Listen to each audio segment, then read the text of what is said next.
good morning, good afternoon, or good evening for some of you, not here in the States and East Coast. I'm going to try and lively it up a little bit here today, talking about Modules 5, Module 6, but really just bridging the gap between an initial concept, product development, innovation, all the way through to market launch and ultimately market success. The agenda is online, so quickly just go through. We're talking about, like I just mentioned, product development, early stage market considerations, especially now with state flavor bans on many tobacco nicotine products. How can you assess that from a business perspective in advance? Understanding where FDA CTP is in 2025 and beyond. That's where we'll tie in Modules 5 and 6 and how ARAC views that to date. And then kind of a hot topic that we sometimes chuckle at internally at ARAC, which is the risk-benefit ratio, and considering obviously human behavior and the population level. And then I'm going to leave you with somewhat what we believe to be some emotional phrases and stories from our participants in our studies. So real quick, just kind of the role we play, why we are here. We are a social and behavioral science research firm, and we design, we execute, we manage, we analyze, and we communicate studies related to product development, concept testing, consumer research, Module 6 studies, and population modeling, and then adherence to federal and state regulations, particularly when we talk about characterizing flavors, and as I mentioned, flavor bans. Vision and mission, really we are founded on science. I know some of us in this room with, maybe the previous administration with CTP kind of would sometimes chuckle, even though I have my own personal viewpoints there. But we really are data-driven. We focus on facilitating trust, partnerships, and really want to benefit public health at the end of the day. We have experience covering the entire almost entire tobacco and nicotine gamut. I know I personally have 10 years of experience, and combined, we have 25 years of experience within the industry in our team. And so really I'm going to focus on the three first kind of pillars here of our partnership pipeline: the innovation product development, regulatory strategy development, and then conducting regulatory research. Going fast because I have several slides with some great information. So starting with bridging the gap for a business, a product opportunity, a concept. You're going to see this one concept over and over again in the presentation. We believe in providing clients, providing manufacturers, partners with rapid, iterative consumer feedback. So we understand the consumer, whether or not you're talking about the adult smoker, you're talking about oral nicotine users, heat not burn end users. We kind of live their life sometimes. We get up close and personal, and I'll tell those stories at the end. The question here that you should be asking is, what are your consumers' current and future wants, needs, and market gaps? And when we talk about future wants and needs, we're not talking about 1 month from now. We're talking not even about 6 months from now. We're talking about a year, 3, and 5 years. As a team of psychologists, behavioral scientists, we kind of know how to get into your head. And so we're not just looking at the consumers and the participants' behavior. We are looking at their thoughts, their feelings, their past experiences, where they come from, what's their socio-demographic background, where are they coming from in a family perspective, all of these variables you see on the screen. If you're not considering them, you're likely going to miss something. We have found that a consumer can think that they can tell you what they want or what they need or what they don't like, but if you're not talking to them about potential counterfactual thinking, hypothetical scenarios of what their life would be like, might be like, if there's, this cigarette were taken away and they just now experienced a job loss and they get a divorce and, all these different things, you're really not going to know what they will do, because they won't even go there, right, on their own. We have to get them there. And so as part of that, we work within the United States, but we're also a global organization, focusing on countries all over, really driving product development innovation to develop for them. But again, the focus in your innovation and product development should be on that rapid, iterative feedback to you as a client. And that just means you're going to get your product to market faster. The other thing that should be on top of mind is you can have, or you can think you have, and we'll see this in a second, a great idea. If it's not a product that has feasibility, it's not viable, you're not able to craft it, to develop it to the end, really at the end it's going to go nowhere, right? And that's going to be a lot of time, a lot of money that's going to be spent. And you'll look back and say, gosh, I really wish I had done some of this research. But at the end of the day, it has to be consumer focused.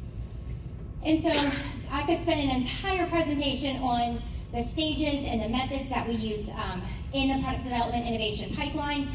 I'm not going to go through them. You guys can all read. But I am going to point out the core methods here. So I did a lot of this work when I was in the federal government and then doing federal government consulting here in the United States, working in a lot of federal government programs to impact U.S. public health. Needs assessments are critical. Feasibility studies are critical, all the way then to concept testing, prototype testing, sensory product research, your sensory panels, your attributes that lead to satisfaction, liking, and then ultimately an individual's trial and use of a product. So this is really gotten a lot of attention recently in the media. I don't know if you guys have seen this on Instagram and all sorts of social media platforms, but 20 years ago when I was getting my PhD, this was like at the root of everything that we did. And so now I guess they made it, so that they can make money off of it. But up top, at the top of the iceberg, it's what you see every day. It's somebody's body language, their tone, their words, their behavior. And then you can look at that, you can judge, you can try and predict, you can do all these things. But if you're not looking and considering what is underneath that person's behavior, you are missing out on all sorts of aspects that could potentially lead to the success of your company and your product. Whether or not, as I mentioned earlier, it's their beliefs, their values, their experiences, their biases. We all have them, implicit, explicit, their perceptions, right? That's why the FDA has asked us risk perceptions, other perceptions, their intentions, appeal. Those are affect, feeling related variables. And I know some of you, a lot of my colleagues and friends out there, I start talking about this, and we'll talk about a little bit the hard sciences versus soft sciences, but this is at the root of what we do. Okay, so I'm going to take a step back. I'm going to walk through, this is a hypothetical scenario. It's not real, they're not real names, but I will say may or may not be based off some experience. Okay, so we have a company, Miami Vice. They're interested in getting into the nicotine tobacco market in Europe and the United States. Miami Vice sees the oral nicotine category as a major future growth opportunity. They find a business partner. They purchase an oral nicotine product that resembles a Jawbreaker, the candy. Miami Vice names the brand Jawbreaker and communicate externally to that there's a 6-month commitment to lock in investors and funding for these markets. Okay, the CEOs and executive leaders, they conduct research on this emerging market in these countries and decide that they're going to launch their product first in Sweden, see how the business performs, or the product performs for their business. Then they're going to launch in Italy while dual pathways starting the PMTA regulatory research for the United States market. In 2 months, the product is launched with approval in Sweden. The US PMTA administrative and other regulatory work testing begins for the US application. Then after adequate time on the market, Miami Vice finds that the product has totally flopped and failed in Sweden, with revenue now that's at 70% below their expectations. So Miami Vice decides not to launch in Italy, and they stop all of their US PMTA work. Raise your hand if this is something that you've heard of, makes sense to you, you can resonate with. Anybody? Okay, great. Then everyone here is awesome. Okay, so what I'm trying to depict here is the alternative. So now imagine, I'm going to take step by step here. So before Miami Vice gets interested in the nicotine tobacco market in Europe, in the US, they conduct a needs assessment, a consumer survey in those markets. So then in the next bullet, when they're talking about this Jawbreaker, they leverage those results to determine that a Jawbreaker is not wanted, not needed, it's not filling a gap in the Swedish market. The same survey revealed that there's some sensory aspects to the Jawbreaker that need to be altered in order for consumers in Italy to accept this product. to actually think that they want it. In the US market, oh my gosh, it matches consumers perfectly. Okay, so that's what they find in the needs assessment. They then conduct a feasibility study. These aren't that large of studies, guys. We're not talking switching studies, abuse liability studies. They're going to find out there whether this product is it's feasible, it's a viable concept that could be successful, and within what time frame they should expect it launched. Okay, now in the previous scenario, we had Jawbreaker 6-month commitment to investors. In first month, Miami Vice finds out that, well, in order for investors to give you money, they're going to want to get some kind of indication that the product is going to be successful and they're going to get a return on their money. So actually, they're like, oh, I've already conducted the work, and they shed 3 months off of their timeline. In the example I gave before this scenario, they were going in Sweden, going to see how the product performs, and then launch in Italy. Well, this is no longer the decision Miami Vice makes. The needs assessment feasibility study results, they use that. They don't have to, quote, see how the product performs, how the business performs. Now they know how it's going to perform. So what they do is they decide not to launch in Sweden, saving significant money and time. Instead, the PD team is rapidly conducting consumer research, doing those iterative development processes through the product change consumer testing, and then through evidence they confirm a product lock among the consumers in Italy. In parallel, Miami Vice expedites to the U.S. market, PMTA pathway. And then in the other scenario, in 2 months the product's launched in Sweden, U.S. work was beginning, regulatory work, that's no longer relevant. In the previous scenario, after adequate time and market, Miami Vice finds that the product flopped in Sweden, revenue 70% below. It's no longer relevant, saving again Miami Vice significant time and money. Investors are happy, that's always good. And then in the scenario before, Miami Vice decides not to launch in Italy and halts PMTA work, which are 2 critical business-destroying decisions that are now not made. Huge implications for $400,000. If you are not considering conducting this type of work before launching products into new markets, I hope you are starting to think about it through this example and the money and the time that it can save you. Okay, then through product development, early stage market considerations. So we are constantly seeing state, local laws changing. I just want to depict on the screen here a timeline of kind of how the flavor bans have gone into effect from a state perspective, and I know Brian and Augustine will be covering some of this later on. But now we have most recently coming up, California banning the sales of most flavored tobacco products, including menthol, with a few exceptions. If you have an e-liquid product selling in California, you will be you will be doing something illegal. This is the first time kind of we're seeing this roll out.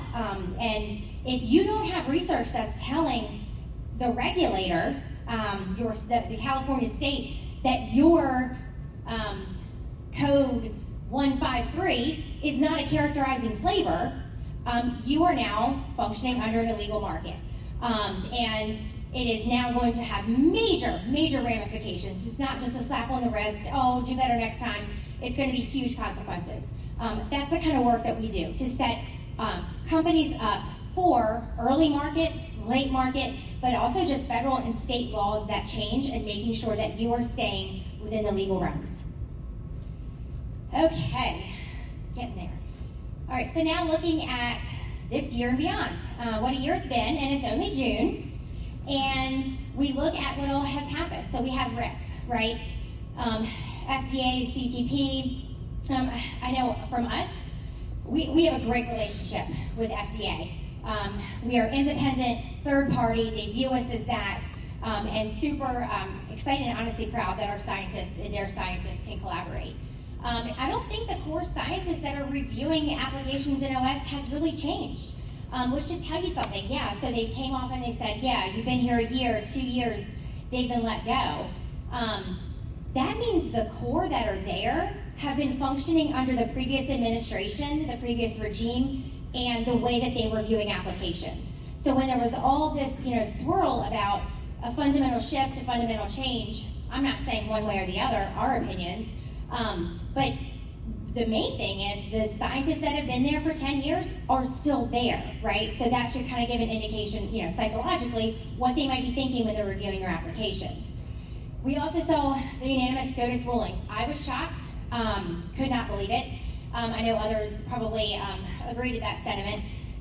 At the end of the day, TCA exists. It's going to be years, and I know Azim agreed with you. I think it was Azim earlier, mentioning really the only way forward is to deconstruct it and to kind of reformulate the TCA. That is not going to happen overnight. That is going to be years and years. So really, without new legislation, we are kind of business as normal. And let's say we do go into trying to reformulate it or do other types of legislative change. About 3 years, we're going to have another election. And what might happen then, and where are we? So just some things to be considering when it comes to CTP's guidance and where they are and what their thinking is. Then, now there's some vacant leadership. When I was creating these, actually I lied because that was at 4 a.m. this morning. When we were talking about it, there was not an acting director or director at CTP. We do now have one. When I was in the federal government, every acting director turned into a formal, official director. I don't think that's necessarily the case within CTP specifically, so we'll see what happens there. We have the new HHS leadership. Direct quote from just about a month ago, there will not be a reorganization. He did have on his desk a proposal for reorganization, and he said no. Most recently, he has made the statement saying his goal is to keep science independent from industry. I know there's going to be differing opinions in the room on that. I fundamentally agree with that. I know we are an independent research institute. And while there always will be some type of overlap, at the end of the day, I think this speaks to their data-driven, science, evidence-based decision-making. And they want to take science and research out of industry and putting it onto those independent parties. And then I think we're all also aware there is the signal of increased enforcement at the border with this administration, and definitely some implications for that occurring. Okay, so now that's kind of globally what we're thinking, what we've seen as far as CTP in 2025 and beyond. Turning now to modules 5 and 6. I think most of us know in the room Module 5 really focuses on the individual health benefit. We've had some phenomenal presentations on that today. Module 6 focuses on my love, which is the population level risks and benefits. So as I mentioned, you've got the individual level versus your human health impact at population, whether that's consumers and non-consumers, perceptions, intentions, whether or not the consumers and the public understand what your labeling, and your packaging is telling the public. They want to know, are consumers and the public going to have a low likelihood of misusing your product? Likelihood of cessation by users of higher risk products, of initiation among non-users and youth. Then finally, how that all comes together to the impact on the U.S. population. Over and over again, we've heard them say scientific rigor, reliability, robustness of your design and the data that you're generating is core and fundamental. It has been the reason for multiple deficiencies, multiple denials, and I think, I agree with that statement, that you've got to have reliable, robust, and generalizable data in Module 6. So now let's look at where we are with TPLs, as well as FDA meetings. You want to build a relationship, a trusted relationship, in my opinion, with whoever you have close in your circle. And I know it's at the core of everything we stand for at ARAC. So FDA meetings is one way to do that. So I know there's a flip side of this if you're a manufacturer, so I'm going to call that out. But for us, when we've met and had these meetings with FDA, we have received valuable, rich feedback. It has helped us to understand what their current thinking is and those requirements of the PMTA. It also allows you to see people as people. You get face-to-face with them, and you're no longer, someone manufacturing a pouch, and they are no longer CTP. You become a person, you become people, and that's how relationships build. It is that human component of building that trusted relationship. And then, as I mentioned, you gain insights into their current thinking. it has reiterated for us the focus on robust, reliable, and generalizable data to the U.S. population. It has also reiterated for us how else do you demonstrate the benefit at a population level if you don't conduct a switching study? We have to put ourselves in their shoes of these products are not meant to be on the market. These are supposed to be pre-market products. It is amazing, Sarah, seeing all the data you all have and other companies here, because you guys are in such a great position. You have this rich data to demonstrate to the FDA your product's working at giving the population benefit. If you are taking a product from product development innovation and you're doing it right and it's not on the market, there's no other way for you to demonstrate to the FDA that your product is going to show benefit, right? TPL reviews are also a place that we're at. We have a little bit more information since the recent authorizations, but it's communicating to us how the reviewers, how CTP viewed the product at a certain time. Is it 2020, 2021, or now 2025? How does that translate, right? So yes, it is absolutely really important for us all to be reviewing the TPLs in our designated respective areas, but at the same time, we've got to put it into context of when that information was written, presented, and then disseminated to us and the public. Oh, and that was bridging, also a good focus there. One of the things that we have picked up on, bridging has always been a concept, certainly, but one thing we picked up on is really the ability and kind of how far bridging can be used in support of an application and an authorization. So whether or not that's bridging from your SKUs, your nicotine levels, your flavors, the modules, using science and the results from one module to bridge to another, specifically when it comes to Module 6, how that was utilized in Swedish Match's application was brilliant, phenomenal. Bridging to external published research, and then other commercially available data. Now to the good stuff. So I saw an article on LinkedIn, and it really caught my eye, probably about a year and a half ago. And it was this focus on using biomarkers to substantiate results from switching studies. I guess it was probably a year and a half ago. And I read it, and I was like, there's something here, right? There's something here. We've got Module 5 and we've got Module 6. Both somewhat kind of assessing the same outcomes, as part of it. So did a lot of time exploring that. Anytime you have self-report data, if it's not done right, you are at you have a little bit of a likelihood of having bias in your design, your research, and your data, and then your generalizability of it, which leads to inaccuracy. As a psychologist, I'm a huge self-report data proponent. And I do understand, though, again, if it's not done right, you really can get data that's not real. There's been articles coming out saying, okay, including biomarkers into these types of studies, behavioral-based studies, and being proposed to say reduce the bias, reduce the inaccuracy, and increase the reliability of your data. So we have been working on doing that and transitioning kind of from a model where modules 5 and 6 can come together to not just substantiate and validate self-report data, but to also pick up some of the outcome variables that are being asked in the PMTA from Module 5, which has reduced time and cost for our clients who are then going out and conducting Module 5, with other service providers. And so really it's we've taken over some bubbles from Module 5 into Module 6, including our switching studies and other studies, so combining this clinical and behavioral components. As I mentioned, we've really found that it reduces the cost and the time for our clients, which has led us to our growing clinical research team. We have our lead clinical researcher here with us today. Phenomenal. It has been the most amazing thing to see this team grow. They are RNs, paramedics, formerly in the healthcare setting. They're also doing a phenomenal job of what some people have talked about earlier, which is bridging, reducing this gap between what our healthcare professionals know, are educated on, are told, and what they're then telling the smokers that come into their office. I would say, probably one of the biggest areas that our country needs to work on to improve the public health. And they've come and they say behind every data point you see quantitatively, there's a story. Or one of our other clinical researchers specifically said smoking cessation is not linear, it's layered with grief, habit, and identity.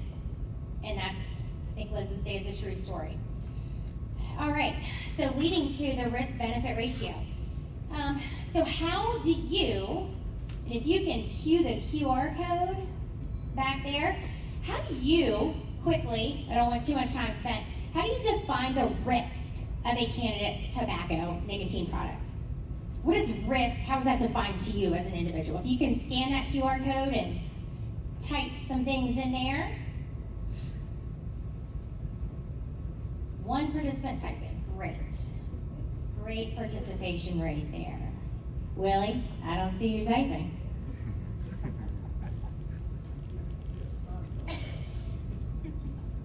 All right, we got 5.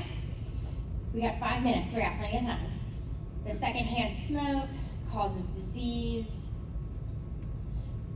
Risk to youth and vulnerable patients. Level of exposure to potentially harmful constituents. Harmful. Okay, all right. Brian, was that you? Yeah. Okay. Interesting.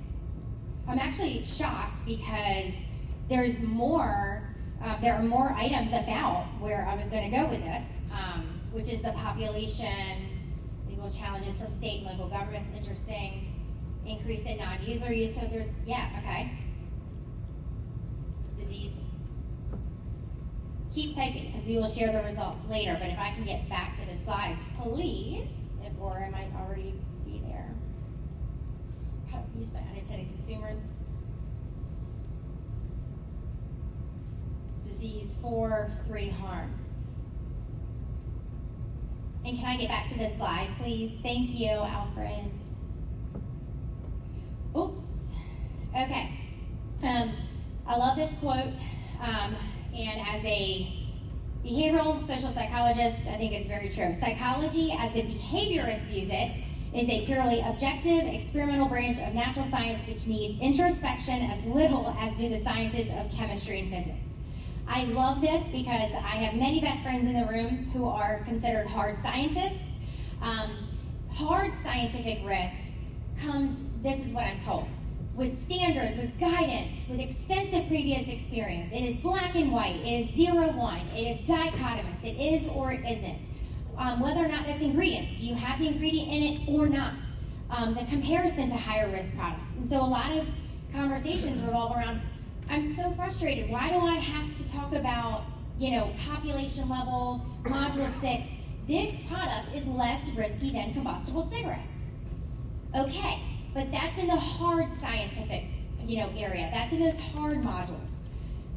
The soft scientific risks, this is where it's so funny. People get, it can be frustrating, and I totally get that. Sometimes it's perceived as subjective, it's vague, there's a lack of standards, it's inconsistent in interpretation. So youth intention, trial, and use. Many people had indicated that there. How much is too much? Non-user intentions, their trial, their use. How much is too much? Misuse. How much is too much? Misperceptions, right? It goes on and on. But our team, that's what we do. That's what we love. And there are other teams here that do the same thing. So it's really important, though, it is not a subjective area. There are objective standards and guidelines, and no, it's not black and white, but that's the fun part, is everything in between. So what we have come up with, and we'll be presenting this at Caresta later this year. So our goal, or y'all's goal, some of you, is meeting the APH standard. Our viewpoint is that means less risk and more benefit to the population level health. How do we do that? So when we look at our Module 6 studies over the span of several years, there are things called predictive equations. I could get really nerdy with you right now, I won't. But there are key variables we believe are essential at putting into a statistical equation, specifying what is called a coefficient, a number, with that variable to then tell you what side of the equation are you on. So first, one of the variables is the type of nicotine product, the category, the form. the product portfolio, which includes the names of your actual SKUs, your products, the number of flavors, number of SKUs, nicotine content level. What nicotine level are we talking about here? Is it 6 milligram or is it 85? Current non-user and youth use, which can be found from prevalence data.